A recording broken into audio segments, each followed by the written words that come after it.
Muwalat dalam Fatihah. Muwalat maksudnya tidak boleh fasilun tawilun, perceraian yang panjang antara huruf ayat pertama dengan ayat yang kedua.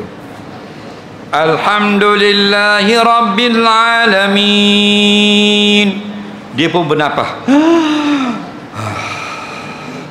Ar-Rahmanir Rahim. Contoh.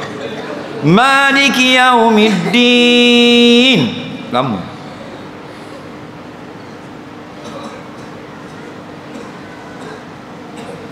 Iyyaka na'budu. Lama tak? Itu maka pada uruh orang dengar lama, putus wala. Nampak lagi? Okey? Itu maksudnya. Pada adat ni kena apa berhenti? Sambung juga. Lama tadi. Tapi kalau berhenti itu biasa, dia panggil urpun. Jadi kalau boleh ambillah kaul yang tadi, walaupun ada khilaf mengatakan panjang lagi boleh, keluar pada khilaf itu lebih baik. Nah, begitu juga kalau ada benda lain.